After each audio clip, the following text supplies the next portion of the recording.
भारत जगातील 1/4पेक्षा जास्त सहकारी संस्थांचे घर, जिथे सहकारिता केवळ देशाच्या एकूण अर्थव्यवस्थेला बळकटी देत नाही, तर ग्रामीण भारताचा मजबूत पाया देखील आहे, जो रोजगार वाढीसह स्वावलंबनाला आणि सामाजिक सक्षमीकरणाला प्रोत्साहन देतो।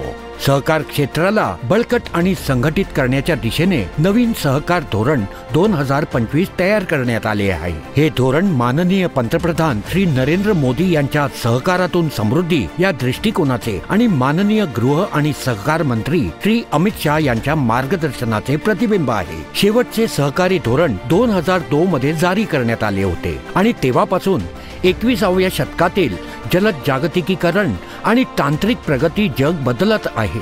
नवीन राष्ट्रीय सहकारी धोरणाचे उद्दिष्ट शेतकरी, महिला आणि ग्रामीण विकासाला केंद्रस्थानी ठेवून सहकारी चळवळीचे रूपांतर करणे, तसेच सहकारी संस्थांना सक्षम बनवून भारताच्या अर्थव्यवस्थेत महत्त्वपूर्ण योगदान देणे आहे आणि सहकारावर आधारित ग्रामीण समावेशक विकासाला प्रोत्साहन देणे।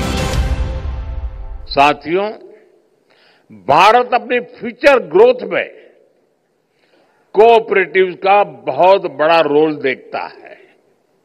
इसलिए बीते सालों में हमने कोऑपरेटिव से जुड़े पूरे इकोसिस्टम की और उसे ट्रांसफॉर्म करने का काम किया है। 2 सप्टेंबर 2022 रोजी मंत्रालयाने नवीन राष्ट्रीय सहकारी धोरणाचा मसुदा तयार करण्यासाठी माजी केंद्रीय मंत्री श्री सुरेश प्रभाकर प्रभू यांच्या अध्यक्षतेखाली 48 सदस्यांची राष्ट्रीय पातळीवरील समिती स्थापन केली। या समितीमध्ये राष्ट्रीय आणि राज्य सहकारी महासंघ, प्राथमिक सहकारी संस्था, त्यामध्ये ग्रामीण विकास आणि अर्थव्यवस्थेशी संबंधित केंद्रीय मंत्रालय, राज्य सरकारांचे सहकारी विभाग आणि शैक्षणिक संस्थांमधील अनुभवी सदस्यांचा समावेश होता। नवीन राष्ट्रीय सहकारी धोरण 2047 पर्यंत भारताला आत्मनिर्भर आणि विकसित राष्ट्र बनवण्याच्या सामूहिक ध्येयात योगदान देण्याची कल्पना करते। सहकारी संस्थांना पारदर्शक, व्यावसायिक आणि तांत्रिक दृष्ट्या सक्षम आर्थिक घटकांमध्ये रूपांतरित करण्याचे उद्दिष्ट आहे। नवीन राष्ट्रीय सहकारी धोरणाचे उद्दिष्ट 6 धोरणात्मक ध्येय स्तंभाखाली गटबद्ध केलेल्या 16 उद्दिष्टांतर्गत 83 धोरणांद्वारे साध्य केले जाईल आणि ते 6 धोरणात्मक ध्येय स्तंभ आहेत।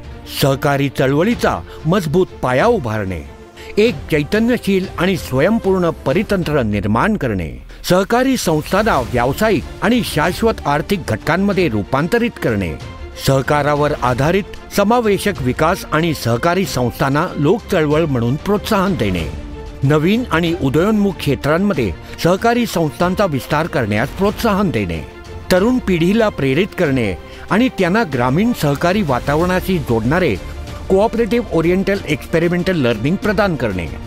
नवीन धोरणाची प्रभावी अंमलबजावणी आणि देखरेख 2 प्रकारे केली जाईल। प्रथम, राष्ट्रीय सहकारी धोरण संचालन समिती, ज्याचे अध्यक्ष केंद्रीय सहकार मंत्री असतील। ही समिती एकंदर मार्गदर्शन करेल आणि आंतर मंत्रालयीन समन्वय सुनिश्चित करेल। दुसरे, धोरण अंमलबजावणी आणि देखरेख समिती, ज्याचे अध्यक्षपद केंद्रीय सहकार सचिव करतील। ही समिती केंद्र आणि राज्य पातळीवर समन्वय साधेल। नवीन राष्ट्रीय सहकार धोरणाचा उद्देश भारतीय अर्थव्यवस्थेत सहकार क्षेत्राचे योगदान 3 पटीने वाढवणे आहे। या धोरणाअंतर्गत 50 कोटी लोकांना सहकारी संस्थांशी जोडण्यासोबतच सहकारी संस्थांची संख्या 30% वाढेल। सहकारी बँकांशी संबंधित सदस्यांची संख्या 2.5 पट वाढेल।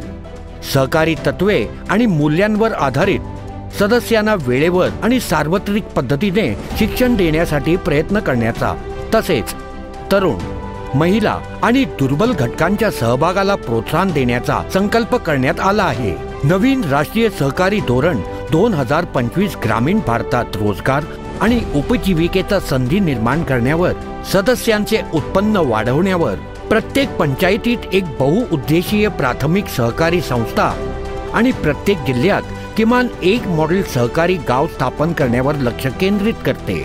सहकार्याच्या भावनेने प्रेरित झालेला हा प्रवास केवळ सहकारी संस्थांना नवीन उंचीवर घेऊन जाणार नाही, तर प्रत्येक प्रदेश, प्रत्येक गाव आणि प्रत्येक व्यक्तीच्या सर्वांगीण विकासाचा मार्ग मोकळा करेल. सहकार्यातून समृद्धी, राष्ट्रीय विकासात वाढ.